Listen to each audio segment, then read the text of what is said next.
Si isteri ni pun toleh ke belakang. Dia toleh je ke belakang, dia nampak badan suami dia sedang terbaring dekat atas bumbung kereta diorang dan sedang dijamah oleh sebuah lembaga.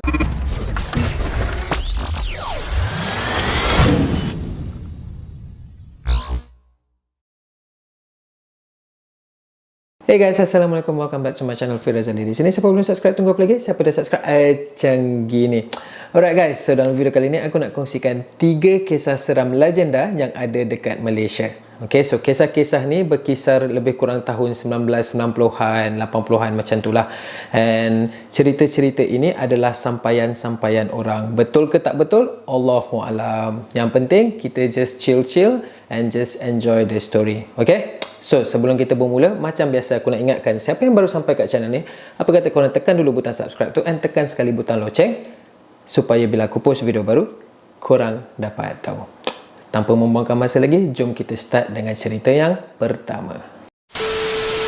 So, kisah yang pertama ni mengenai seorang DJ radio yang bekerja pada waktu malam. So, nak dijadikan cerita, pada malam tersebut, dia minta orang ramai untuk call radio station dia and kongsikan kisah-kisah seram yang pernah diorang alami.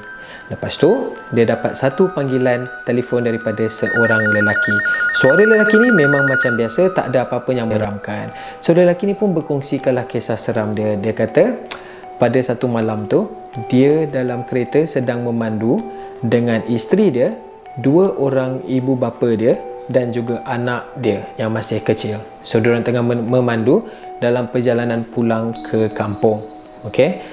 Mengikut cerita lelaki tersebut, sambil dia tengah drive tu, jalan kampung kan sempit. Ada satu lane belah tempat kau drive, lagi satu lane bertentangan kan. Memang sangat sempit. Tiba-tiba, dia nampak satu lori yang drive sangat laju daripada arah bertentangan daripada kereta dia lah. So, maksudnya bila dia drive ke sana, lori tu daripada arah bertentangan. So, dia nampak lori ni drive sangat laju. Dia pun tak fikir apalah. Dia pun drive macam biasa. Dia kata selang beberapa saat lepas tu, ada lagi lori yang sama melintasi kereta dia. And benda tu jadi berulang-ulang kali. Dia dah mula rasa pelik. Kenapa lori yang sama duk melintas kereta dia banyak kali dari arah bertentangan. Lepas tu, dia nampak lori yang sama tiba-tiba ada di belakang kereta dia, seolah-olah tengah kejar kereta dia. So, lori ni drive sangat laju. Dia cuba untuk tidak panik dan dia drive dengan lajulah untuk elakkan daripada lori tu langgar dia. Sampai dekat satu gaung, kereta dia hilang kawalan dan kereta dia terjunam ke dalam gaung. So, dia bagi tahu radio DJ tu, disebabkan kemalangan tu, semua ahli keluarga dia meninggal. So, DJ radio ni pun ucapkanlah takziah kepada dia. And sebelum letak telefon, dia sempat cakap dekat DJ radio tu bahawa kemalangan tu meragut nyawa dia sendiri juga. So, DJ radio ni pun macam tak percayalah. Dia ingatkan prank call, dia pun gelak. Sebab dia kata, biasanya adalah juga 2-3 caller yang cuba buat lawak macam tu. So, dia rasa macam tak ada apa. Pada keesokan harinya, DJ radio ni pun bacalah surat khabar. Dia nampak dekat front page ada berita kemalangan sebiji apa yang lelaki semalam tu cerita dekat dia. Ada sebuah kereta yang aksiden masuk dalam gaung yang meragut nyawa sepasang suami isteri, sepasang warga emas dan seorang kanak-kanak. So, DJ radio tu pun terus panik. Dia kata ini jalan cerita yang sama dikongsikan oleh salah seorang caller dia malam semalam. So, dia masuk dalam office radio station dia tu, dia cuba check balik recording yang dia buat malam semalam tu. Dia tak dengar apa-apa. Yang dia dengar hanyalah sunyi sepi sahaja. Alright, kita move on terus ke kisah seram yang kedua. Kisah seram ni agak famous sebab aku pernah dengar banyak version mengenai kisah ini.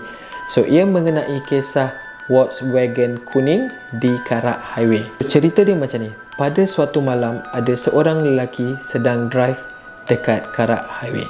So, sambil dia tengah drive tu, tiba-tiba dia nampak ada satu kereta Volkswagen kuning yang drive makin lama makin slow, makin lama makin slow, dan memaksa lelaki ini untuk potong kereta tersebut. So, dia potong macam biasa, tak ada apa-apa jadi. Dan tiba-tiba kereta Volkswagen kuning ni pun potong dia sekali lagi. Dan dia dah mula rasa pelik. Kenapa kereta ni tadi slow, sekarang potong aku? So, kejadian potong-memotong ni jadi banyak kali.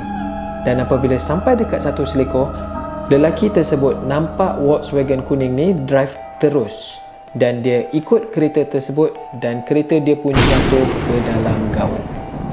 Allahuaklam, ini hanyalah legenda cerita seram, cerita sampai-sampaian. Betul ke tak betul kita tak tahu, yang penting kita chill-chill je and enjoy the story.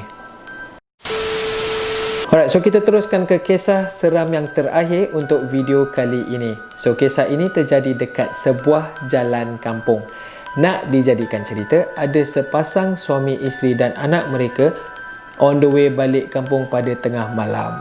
So dia lalu jalan kampung tu lah, and jalan kampung tu apparently sangat keras dan berhantu. So masa si suami ni tengah drive, tiba-tiba kereta dia breakdown. Ni macam typical cerita seram lah kan. Tiba-tiba kereta breakdown. So nak dijadikan cerita, kereta lelaki ni pun breakdown. Dia pun rasa pelik. Kenapa kereta dia breakdown? Sebab dia baru lepas servis kereta dia. Dia pun macam, sudah, terpaksalah aku keluar kereta untuk cek kereta aku. So dia pun keluar kereta, dia pakai phone dia punya lampu, dia suluh-suluh, dia tengok everything okay, semua tak ada masalah apa-apalah. So dia pun masuk balik dalam kereta. Dia cuba call saudara mara dia yang dah ada dekat kampung tu untuk datang dan tolong diorang. Sebab perjalanan untuk sampai ke kampung diorang ni sebenarnya dah dekat dah. Maybe dalam lagi setengah jam macam tu dah nak sampai. So bila dia cuba call, phone pula tak ada signal. Typical gila kan. Phone tak ada signal. Sudah, apa nak buat? Dia pun cakap dengan isteri dia, sayang, yang ni aku pandai-pandai lah kan, aku cuba mendalami watak. So dia cakap dengan isteri dia, sayang, ingat I nak keluar lah cari pondok telefon sebab phone tak ada signal. Cuba you tengok phone you ada signal tak? Yang ni aku tambah lah. Lepas tu wife dia pun tengok, alamak, phone I tak ada signal lah, macam mana? Itu I cakap, I nak keluar pergi cari pondok telefon. Mula-mula isteri dia macam, janganlah bang, I takut. Panggil abang.